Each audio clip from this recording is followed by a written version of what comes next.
This channel does not promote any violent, harmful, or illegal activities. All content provided by this channel is meant for an educational purpose only. তৃণমূলে যোগ দিতে চলেছেন কি BJP নেতা জন বার্লা? বড় প্রশ্ন আজকের। আলিপুরদুয়ারে আজই মমতার সঙ্গে বার্লা সাক্ষাৎ হবে কি? মমতার আশীর্বাদ পেলে কাজ করতে প্রস্তুত। বিজেপি সম্মান দেয়নি। ফুল বদলের জল্পনার মধ্যেই মন্তব্য প্রাক্তন কেন্দ্রীয় মন্ত্রীর। বড় খবর আজকে নিঃসন্দেহে।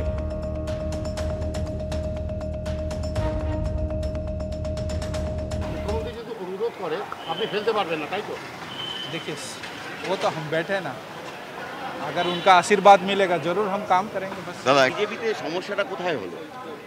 এখন স্টেটের লিডারশিপ কোনো মান সম্মান দিবে না, আমাকে কোনো জিজ্ঞাসা করবে না, আমার এলাকাতে ঢুকবে আর আমাকে জিজ্ঞাসা করবে না।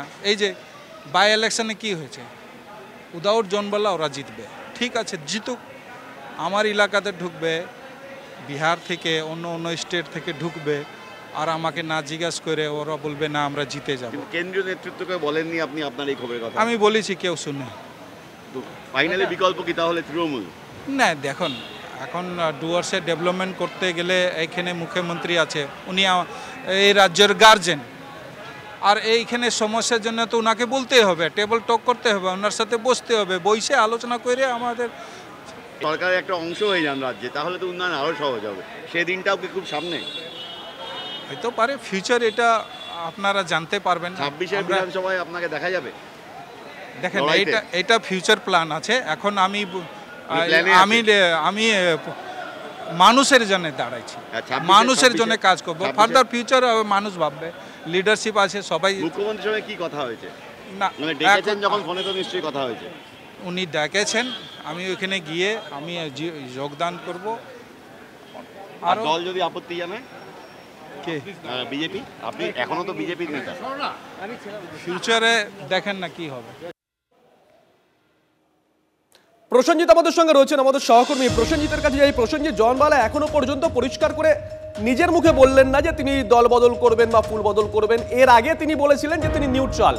বা ইলেকশনের সময় নিশ্চয়ই মনে আছে তোমার। আর আজকে তিনি বললেন মমতা বন্দ্যোপাধ্যায়ের আশীর্বাদ পেলে কাজ করতে প্রস্তুত। প্রসেনজিৎ, বার্লার ফুল বদল হলে প্রভাব কি পড়তে পারে? দেখো, নিঃসন্দেহে প্রভাব পড়তে পারে। দেখো, তিনি সরাসরি বলেননি ঠিকই যে তিনি দল বদল করছেন, কিন্তু তিনি একই সঙ্গে মমতা স্তুতি করেছেন এবং বিজেপিকে চ্যালেঞ্জ করেছেন। তিনি বলেছেন মাদারিহাট উপনির্বাচনে জন বার্লা ছিল না বলে ওই আসনটা বিজেপি হেরেছে। তিনি বলেছেন এই এলাকায় রেলের হাসপাতাল করতে চেয়েছিলেন, দলের অন্দরে বিরোধের জন্য তা করা যায়নি। তিনি জননেতা হতে চান, রাজনৈতিক নেতা হতে চান না। আর বলেছেন মমতা যেহেতু রাজ্যের গার্জেন, মুখ্যমন্ত্রী, ফলে তিনি থাকলে এলাকার উন্নয়ন করা সম্ভব, তাই তিনি দেখা করতে যাচ্ছেন। 26-এর নির্বাচনে কি তাহলে তৃণমূলের টিকিটে জয়ী হয়ে সরকারের অংশ হতে চান জন বার্লা? এই প্রশ্নের উত্তরে তিনি বলেন ফিউচার প্ল্যান দেখতে থাকুন। শুধু আমি নই, আমার সঙ্গে দলের আরও অন্য নেতাকর্মীরা যারা আমার অনুগামী তারা আছেন, তাদের সঙ্গে আলোচনা করব। আমি মমতার বৈঠকে যাচ্ছি। ফলে নিঃসন্দেহে কিন্তু উত্তরের রাজনীতিতে বিজেপির ক্ষেত্রে যদি বিজেপি ছেড়ে জন বার্লা ফাইনালি তৃণমূলে ফিরে যান, সেক্ষেত্রে বিজেপির জন্য একটা বড় ধাক্কা। বেশ কিছুদিন ধরেই টালমাটাল একটা পরিস্থিতি উত্তরবঙ্গে বিজেপির ক্ষেত্রে, আভ্যন্তরীণ সংগঠনের ক্ষেত্রে চলছিল। সেই জায়গায় দাঁড়িয়ে আজকে নজর থাকবে নিঃসন্দেহে জন বার্লা এবং মমতার বৈঠকে কি হয়। শুভজিৎ, উত্তরবঙ্গ বিজেপির শক্ত ঘাঁটি এখনো পর্যন্ত মোটামুটি অনুমান করা যেতে পারে, যদিও বাই ইলেকশনের রেজাল্ট বিজেপি সেখানে খারাপ করেছে। উত্তরবঙ্গের বিজেপি নেতারা এখনো পর্যন্ত এ নিয়ে মুখ খুলেছেন। দেখো, উত্তরবঙ্গের বিজেপি নেতারা এখনো পর্যন্ত এই নিয়ে মুখ খোলেনি। তবে উত্তরবঙ্গে বিজেপির এই শক্ত ঘাঁটি ক্রমশ কিন্তু দুর্বল হচ্ছে। নিশীথ প্রামাণিক হেরে গিয়েছেন, উদয়ন গো উপনির্বাচনে জিতে গিয়েছেন। এই উপনির্বাচন যেটা মাদারিহাটে হলো, সেই মাদারিহাট উপনির্বাচনে বিজেপি নিজেদের খাস তালুকে হারলো।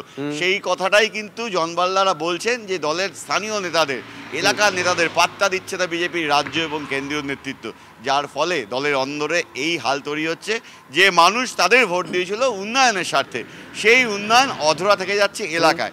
সেই কারণেই বিকল্প হিসাবে মুখ্যমন্ত্রীকে বেছে নিচ্ছেন জন বার্লা, মুখ্যমন্ত্রীর সভায় জোর দিচ্ছেন তিনি। সঙ্গে থাকো প্রসেনজিৎ। জন বার্লা ঠিক কি বলেছেন আজকে? প্রসেনজিৎকে শোনাই আরেকবার। মুখ্যমন্ত্রী যদি অনুরোধ করে আপনি ফেলতে পারবেন না, তাই তো? देखिए वो तो हम बैठे ना, अगर उनका आशीर्वाद मिलेगा जरूर हम काम करेंगे। बस দাদা, বিজেপিতে সমস্যাটা কোথায় হলো? এখন স্টেটের লিডারশিপ কোনো মান সম্মান দিবে না, আমাকে কোনো জিজ্ঞাসা করবে না, আমার এলাকাতে ঢুকবে আর আমাকে জিজ্ঞাসা করবে না। এই যে বাই ইলেকশনে কি হয়েছে, উইদাউট জনবালা ওরা জিতবে, ঠিক আছে জিতুক, আমার এলাকাতে ঢুকবে, বিহার থেকে অন্য অন্য স্টেট থেকে ঢুকবে আর আমাকে না জিজ্ঞাসা করে ওরা বলবে না আমরা জিতে যাব। কেন্দ্রীয় নেতৃত্বকে বলেননি আপনি আপনার এই খবরের কথা? আমি বলেছি, কেউ শুনে। ফাইনালি বিকল্প কি তাহলে তৃণমূল? না দেখুন, এখন ডুয়ার্সে ডেভেলপমেন্ট করতে গেলে এইখানে মুখ্যমন্ত্রী আছে, উনি এই রাজ্যের গার্জেন, আর এইখানে সমস্যার জন্য তো ওনাকে বলতেই হবে, টেবল টক করতে হবে, ওনার সাথে বসতে হবে, বসে আলোচনা করে আমাদের সরকারের একটা অংশ হয়ে যান রাজ্যে, তাহলে তো উন্নয়ন আরও সহজ হবে। সেই দিনটাও কি খুব সামনে? হয়তো পারে, ফিউচার এটা আপনারা জানতে পারবেন। 26-এর বিধানসভায় আপনাকে দেখা যাবে? দেখেন এটা ফিউচার প্ল্যান আছে, এখন আমি মানুষের জন্য দাঁড়াইছি, মানুষের জন্য কাজ করবো, ফার্দার ফিউচার মানুষ ভাববে, লিডারশিপ আছে সবাই। মুখ্যমন্ত্রীর সঙ্গে কি কথা হয়েছে? না ডেকেছেন যখন, ফোনে তো নিশ্চয়ই কথা হয়েছে। উনি ডেকেছেন, আমি ওইখানে গিয়ে আমি যোগদান করব। আর দল যদি আপত্তি জানায়? কে? বিজেপি? আপনি এখনো তো বিজেপির নেতা, ফিউচারে দেখেন না কি হবে। শুভেন্দু অধিকারী এই প্রসঙ্গে কি বলেছেন শুনুন। যিনি মুখ্যমন্ত্রী সবাই যাচ্ছেন তার সেটা ব্যক্তিগত।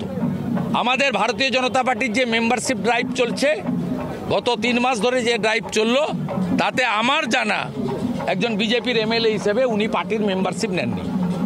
যিনি পার্টির মেম্বারশিপ নেননি তাকে পার্টির লোক বলবো কি করে? তিনি আপনাদের সকলের সামনে মনোজ টিগ্গার মতো একটা ভদ্র লোক প্রার্থী হয়েছিলেন, মারতে উঠেছেন, চা খাওয়ানো তো দূরের কথা, চড় মারতে উঠেছিলেন, সবাই দেখেছেন। উনি প্রকাশ্যে বলেন মাদারিবাটে আমি হারিয়ে দিয়েছি বিজেপি, তাহলে বিজেপির লোকটা হলেন কবে? এদিকে ফেব্রুয়ারিতেই রদবদল তৃণমূলে, জানিয়ে দিলেন মমতা বন্দ্যোপাধ্যায়। বলছে সূত্র, সরস্বতী পুজো পেরিয়ে গেলেই দলে রদবদল। মুর্শিদাবাদে দলীয় নেতৃত্বের সঙ্গে বৈঠকে বার্তা তৃণমূল নেত্রীর, জেলা ও ব্লক স্তরে রদবদলের বার্তা দেওয়া হয়েছে। তৃণমূলে তিনিই শেষ কথা ফের বুঝিয়েছেন তৃণমূল নেত্রী। সংগঠন আমি দেখব আরও একবার স্পষ্ট করলেন মমতা বন্দ্যোপাধ্যায়, বলছে সূত্র।